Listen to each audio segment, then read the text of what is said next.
If your life and business looks perfect from outside, but deep down you know something is off, this conversation is for you. This is a conversation with Dr. Margaret Rutherford, psychologist, author of Perfectly Hidden Depression, TEDx talk with over 2 million views, and a podcast with over 5 million downloads. After 30 years of clinical work, the founders and business owners always surprise her most. Here's what she noticed. When perfectionism costs the founder, the loss almost never shows up where they're expected. And by the time they see it, already happened. In this conversation, she walks us through what perfectly hidden depression actually looks like, the warning signs that look like strengths, and why, after 30 years of practice, she finally decided to release a practical workbook. In a world where we've been told that we have a business problem, the reality is that most of us have an internal one. Dr. Margaret, by the end of this conversation, what are people going to understand? They're going to understand, Gabe, that depression has different presentations, and one of them is when a perfectly wonderful seeming life camouflages emotional pain. And that's not going to look like classic depression. It's going to look like a perfect seeming life. But underneath, there's an incredible amount of emotional pain and trauma that has been closeted away for years, or can be. And before we get into that, which you call perfectly hidden depression, and how to approach it, I want to start with a thing that was missing on how depression was being seen, not just in the clinical space, but as a general perception. Well, a lot of mental health professionals around the world use what's called the DSM-5, it was just the DSM, there was the 3 and the 4, and now it's the 5. And it lists there's a symptom checklist for depression that if you do not meet those criteria, mental health clinicians or doctors around the world are not going to call you depressed. They're not going to diagnose you as depressed. Those things are things like a depressed mood that's noticeable by yourself or others, lack of pleasure in previously pleasurable activities, hopelessness, isolativeness,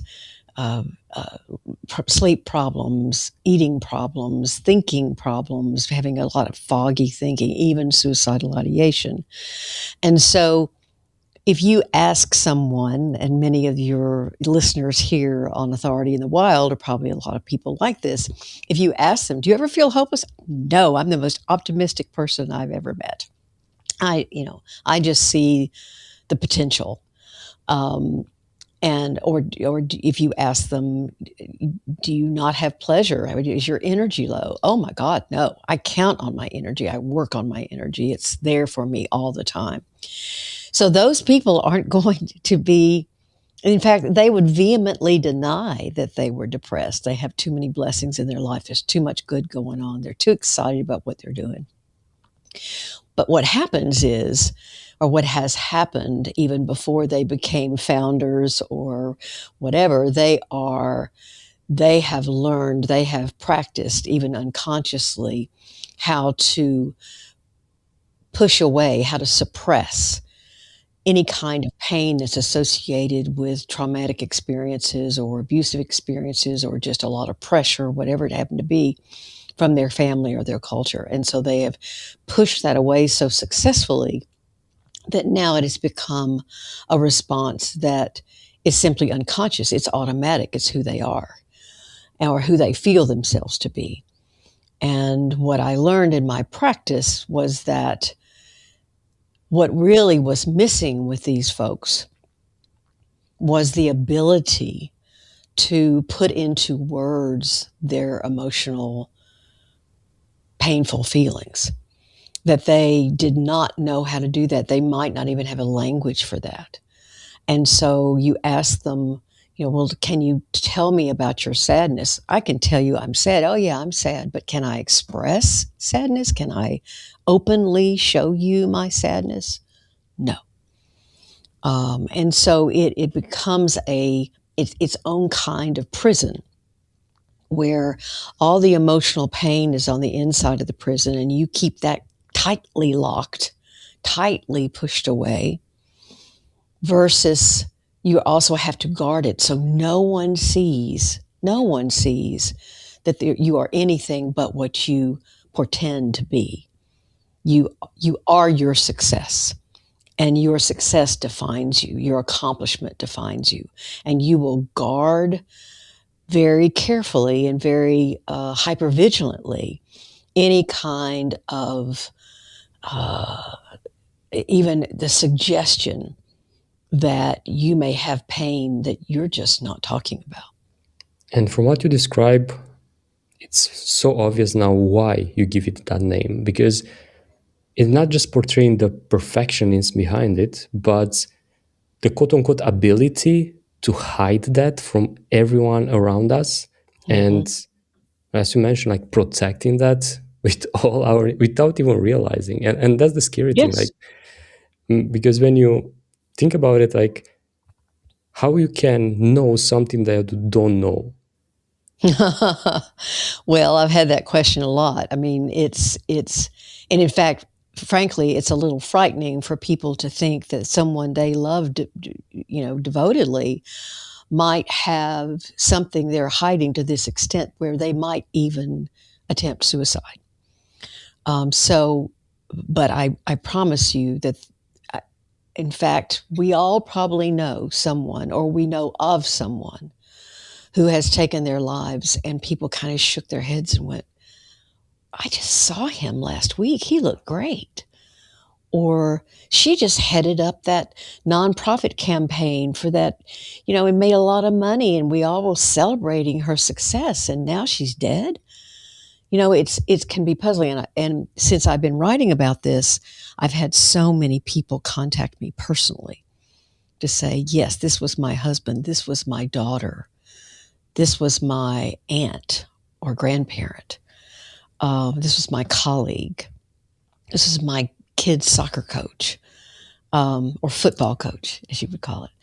And so it is a condition, it is a way of being where you simply, and you make the point, and it's a good point to make, you may not even know what you're actually doing until someone notices that you just don't talk about yourself, not your emotional life.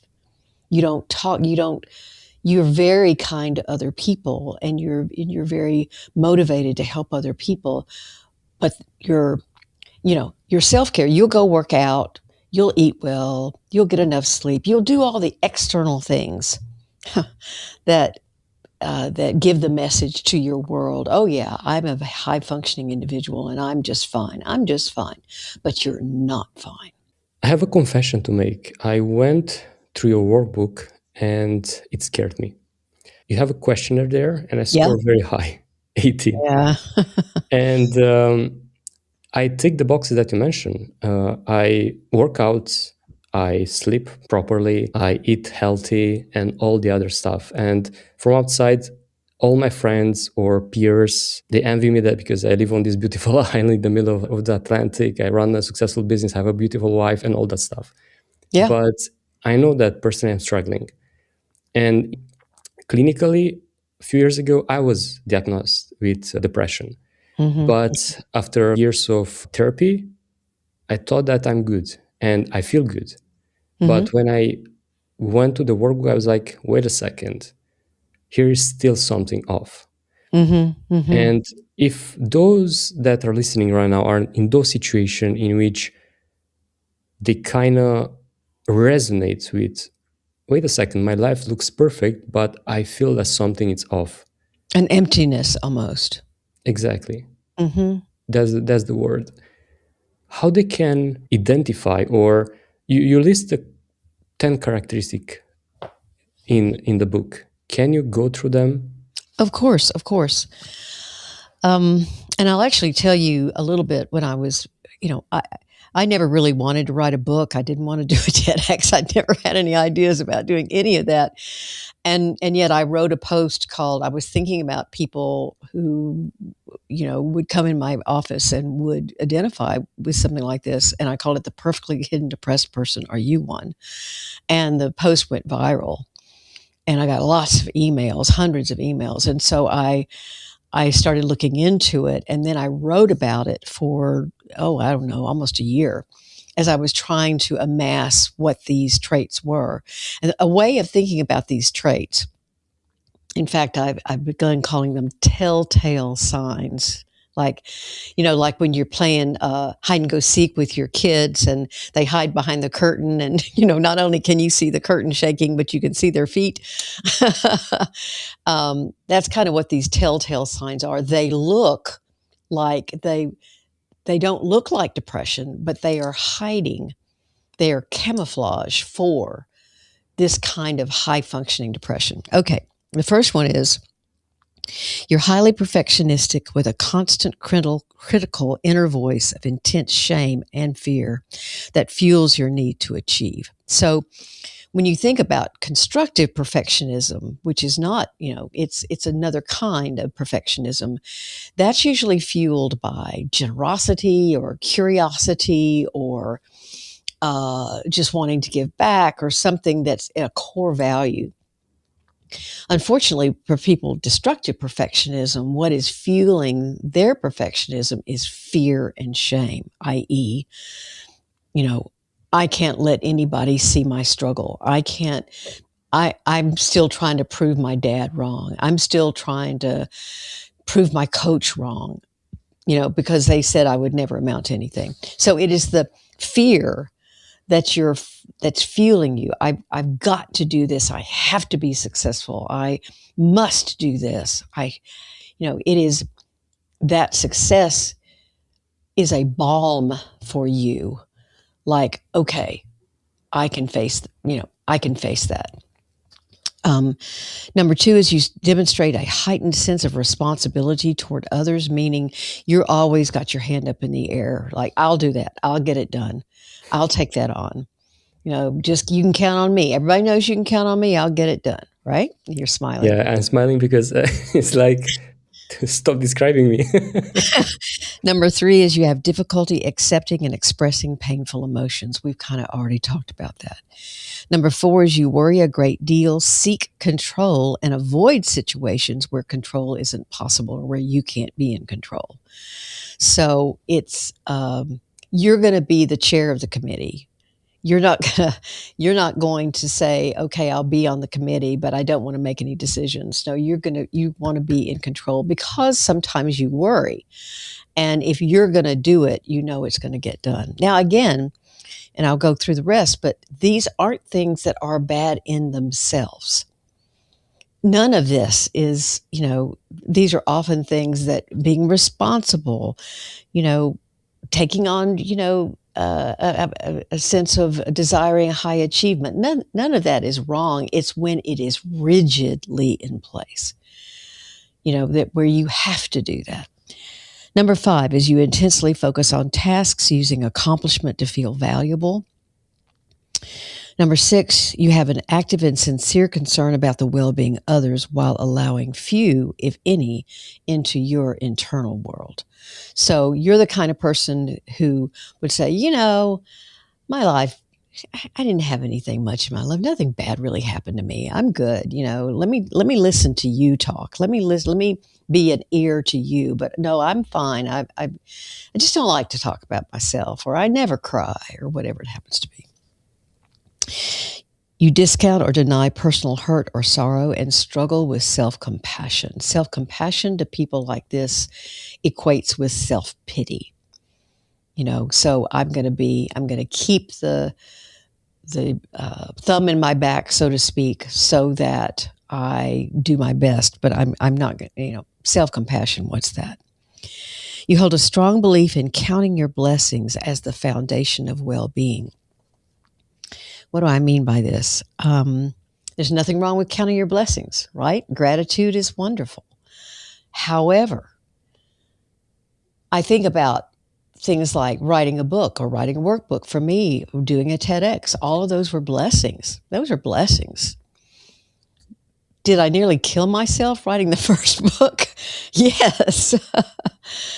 Did I struggle with the TEDx? Yes. Are there things that come along with blessings that are sort of their underbelly that come if you have 3 kids, that's great, but that's 3 lunches, that's 3 soccer games, that's 3 whatever.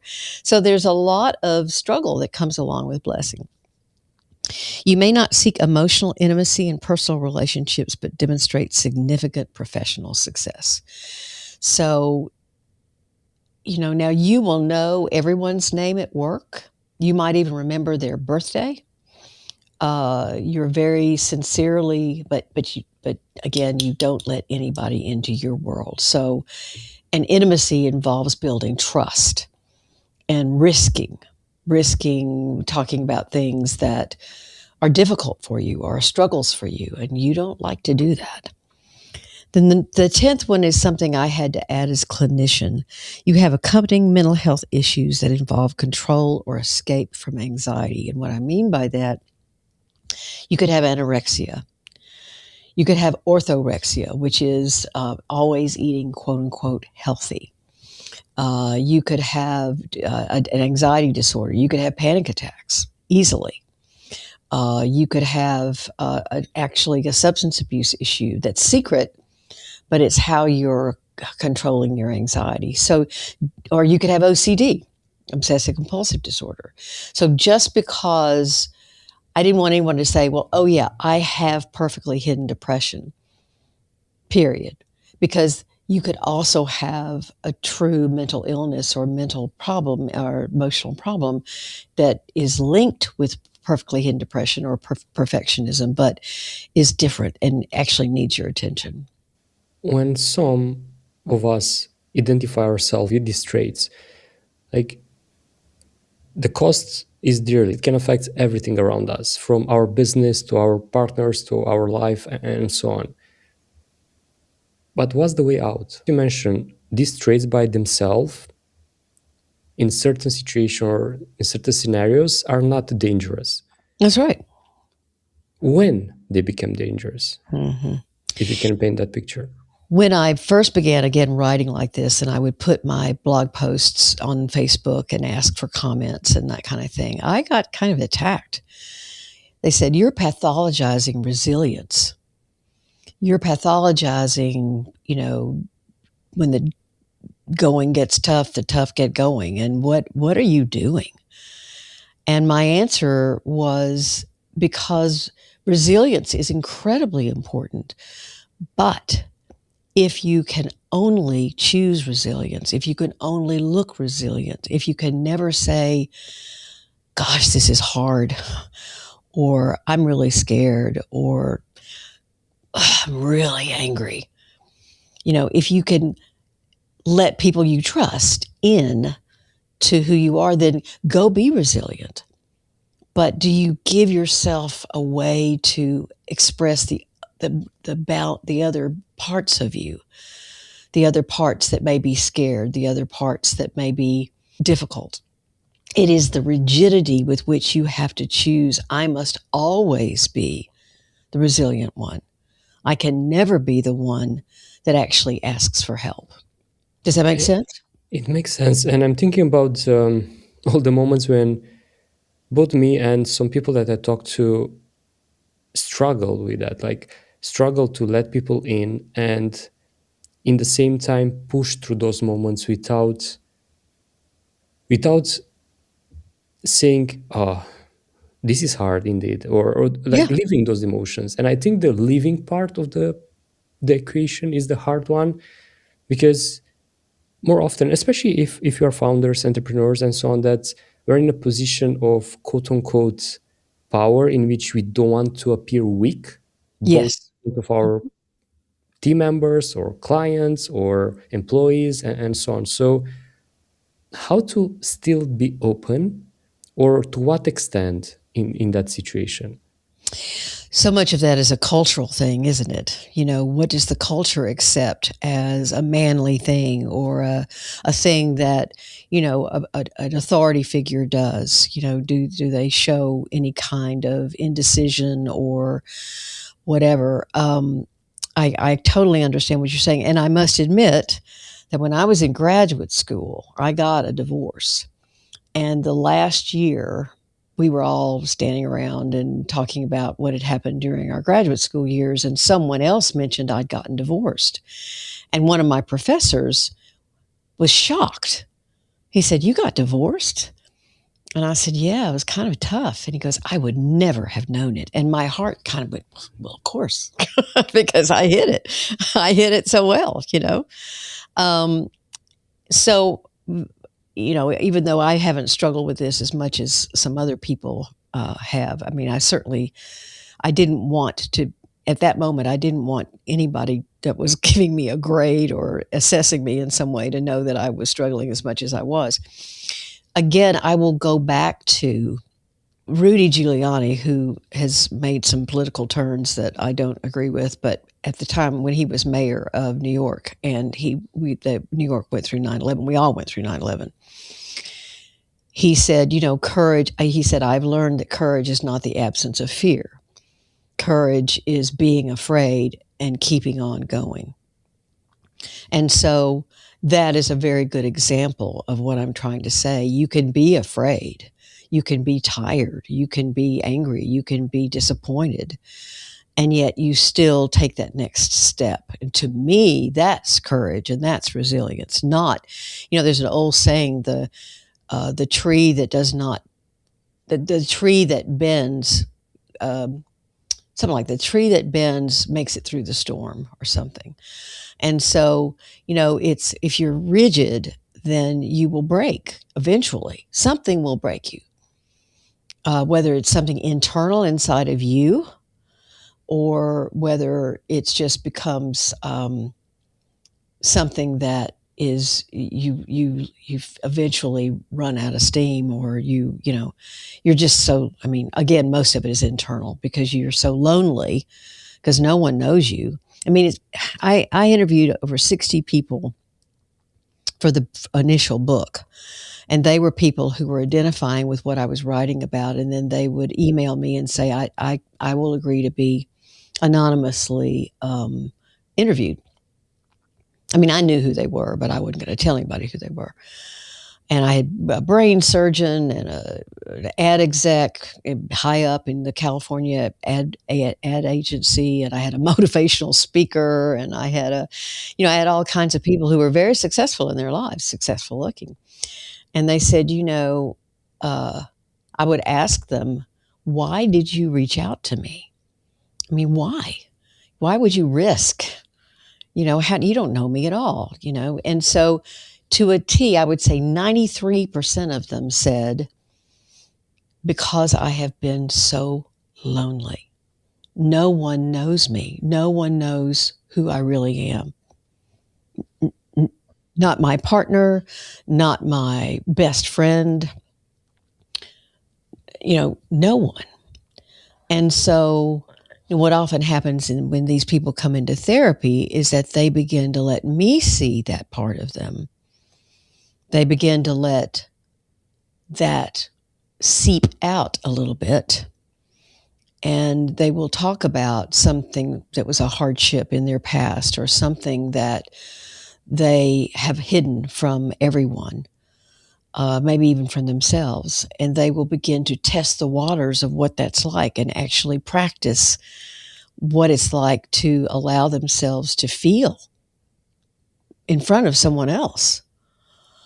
And then, I encourage them to pick one person in their life that's outside of the therapy realm, and just start wherever you are. Start saying things like to them, you've seen them with other people and you trust their judgment, and they keep confidences and that kind of thing. Even if you just say to them, "Gabe, I don't really know how to talk about myself in a realistic way. I don't know how to do that." And they said, "Okay." And you say, But that's all I can say right now. That was my first step, saying that I don't really know how to do this, you know. And the other person will go, well, just let me know, because I'm here. I'm right here. I would love to hear more about what you're talking about. And that begins to create a little sliver of hope that maybe I could let someone know me. Maybe I could, even just to one person, let them know some of the things I struggle with. And that doesn't mean you have to give up success. In the TEDx, I mentioned a guy named Michael, not his real name, and he was internationally well known. I didn't know him because I don't know that field, the field he was in, but he flew all over the world going here and there and for his expertise. And yet his father had died without him ever telling him he loved him. And my patient didn't tell his father he loved him because he didn't really know if he did, frankly. I mean, it was complex. And so he came in, he said, this is weighing so heavily on me, and I don't know what I can do. But he was dry-eyed, and he was just, this was another problem he needed to solve.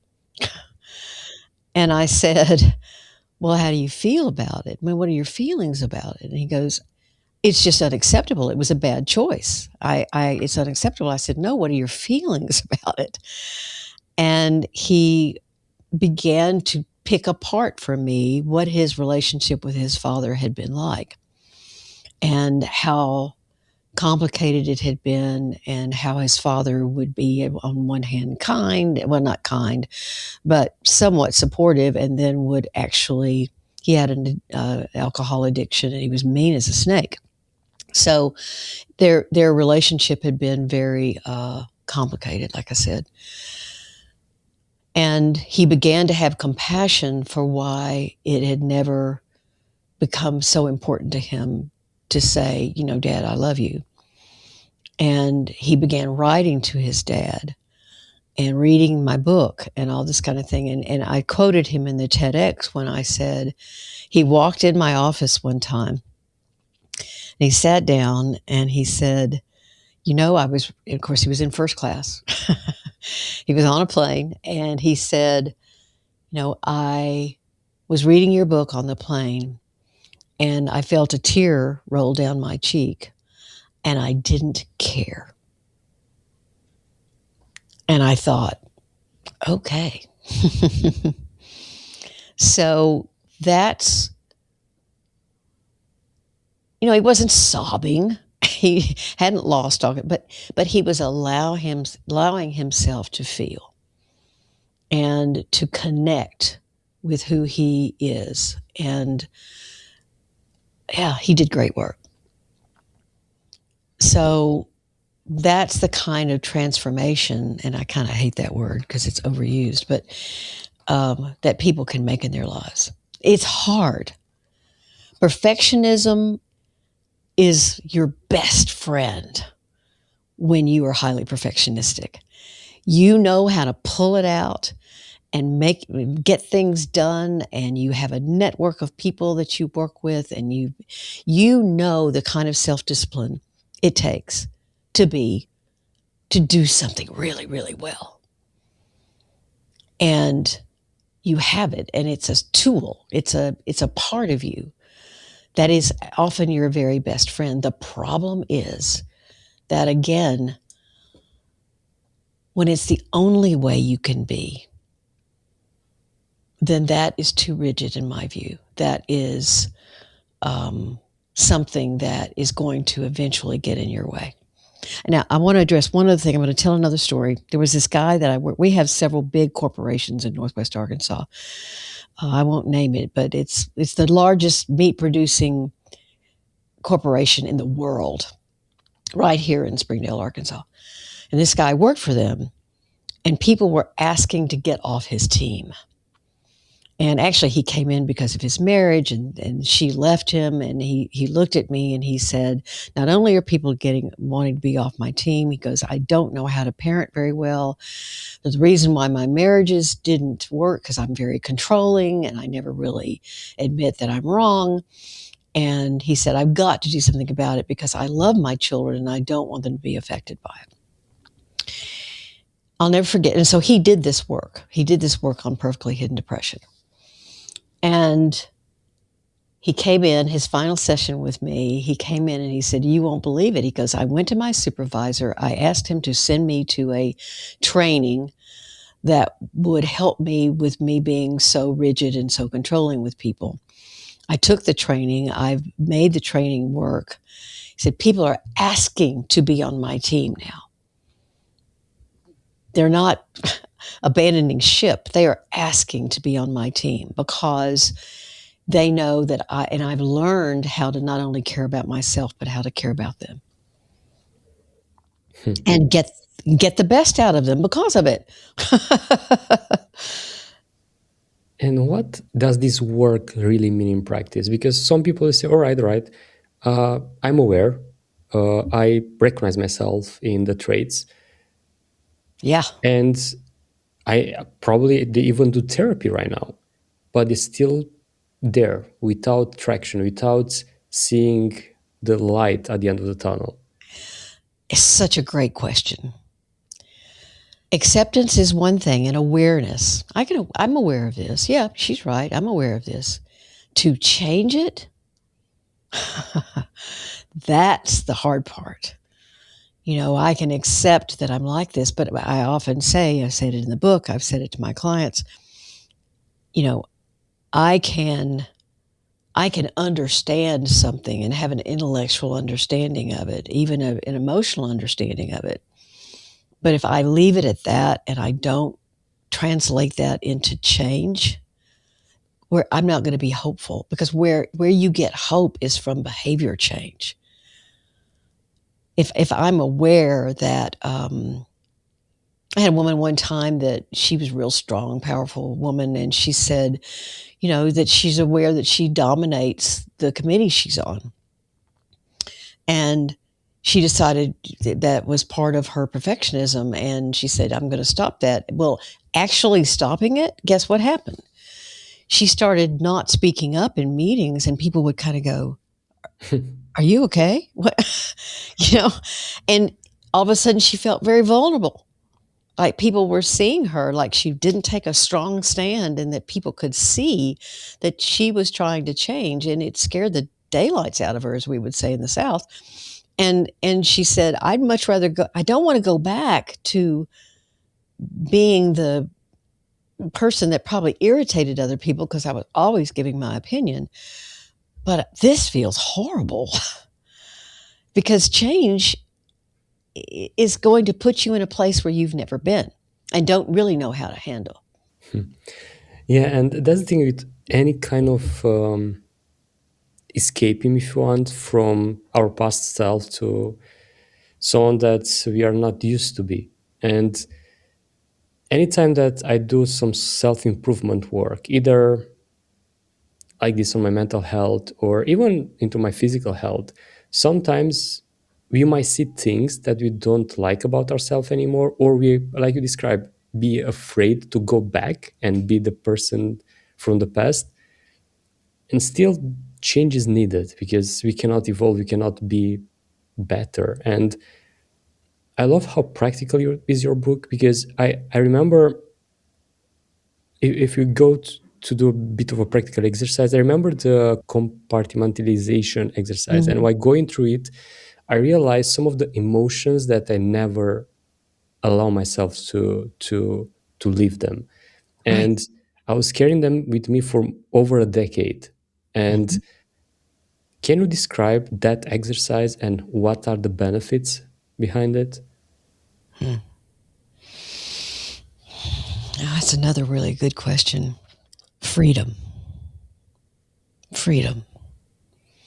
Feeling as if something doesn't have so much power over you that You're an adult now. You might see that as a child,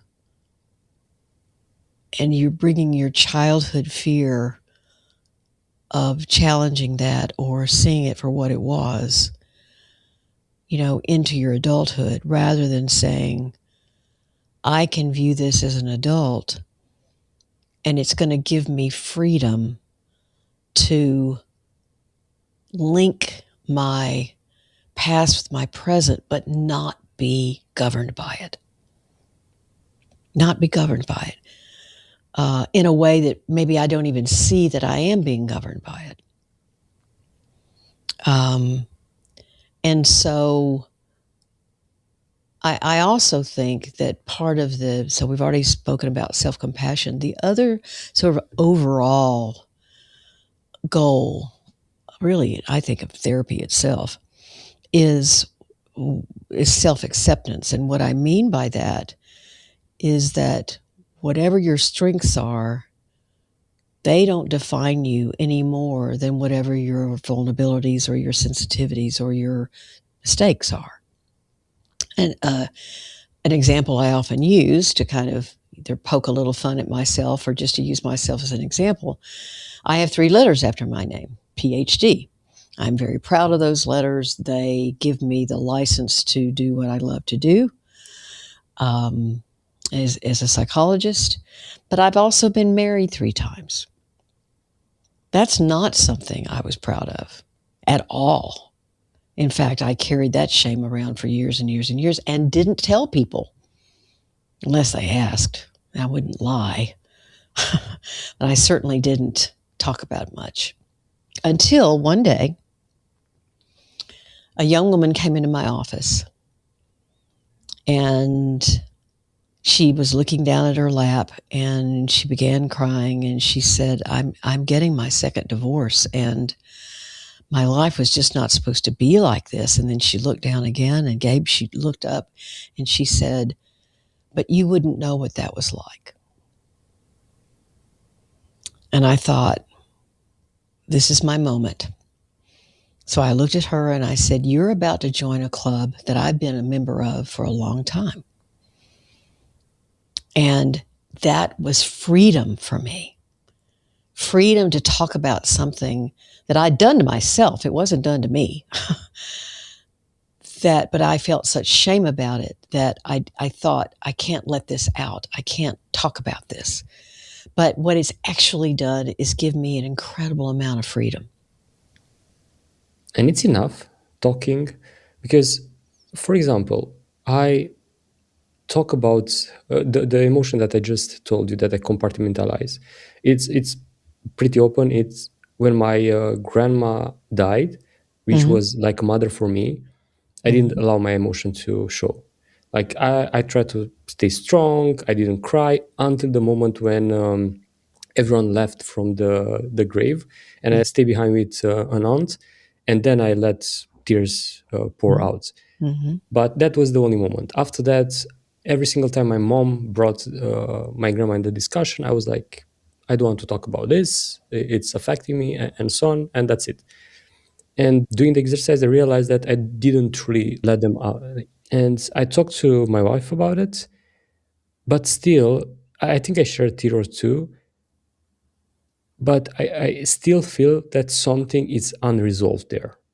So that's why I'm asking, like, just talking about it, because for someone like Well, you describe can work to just share and you leave, or well, this isn't a therapy session, but where my mind immediately goes is, what about your anger with your biological mother or your sense of abandonment from her?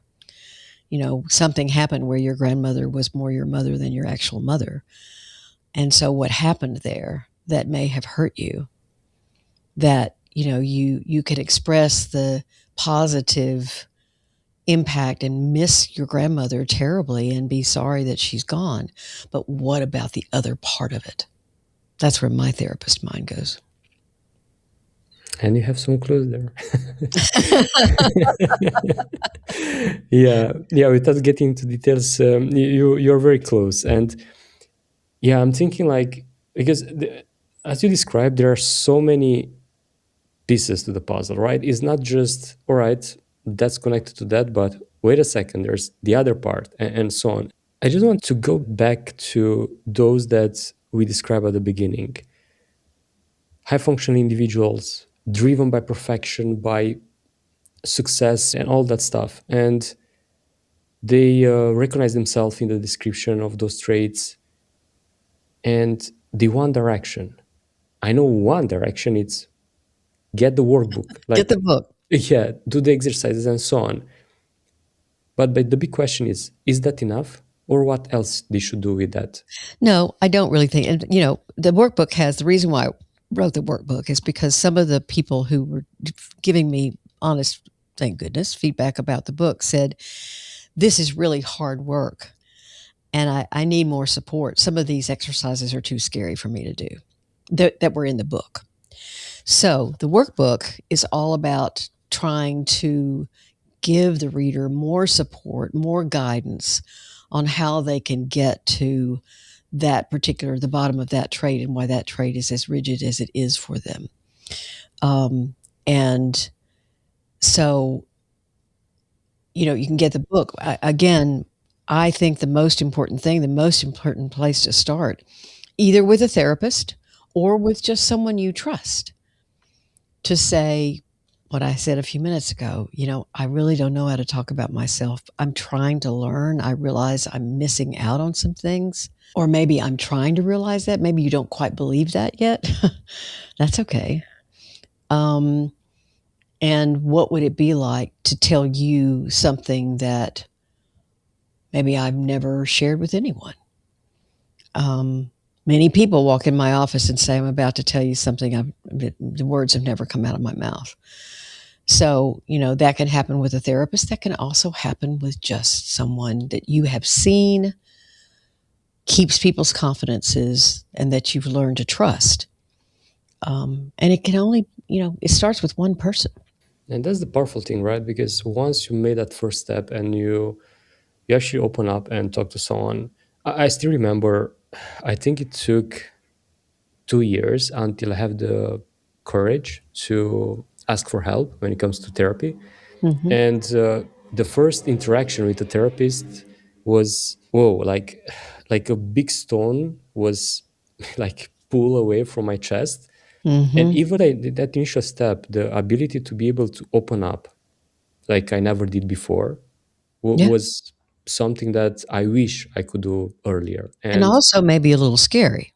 it was freaking scary, like, because at first I was of course holding up, and even now, if I think about it, even my last therapy session, I was still acting perfect.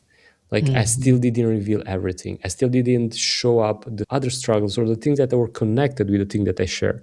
And it's fascinating that after almost 2 years, I still don't touch some of the things that you describe in the book. And Sure. I think that's the powerful thing, that when you do these exercises and you took them with you to your therapist, it can change way more about you, about the way you do things, the way you see things, and of course, everything that affects around you. Yeah. I'm a therapist because I got good therapy. I was actually a professional musician in my 20s, and I didn't go into psychology until I really had been out in the world and working world for 10 or so years. But I so benefited from therapy myself that I thought, this is what I want to do with my life. So, Yeah, and that's the thing, like, right? Because often I'll talk about entrepreneurs now. Like, often we invest in better help from employee or technology and so on, or we invest to a coach, a mhm, consultant, mhm, mhm. but we often don't invest where it's all, because I love this. Not sure who say it, but we don't have a business problem most of the time. We No. have an internal problem.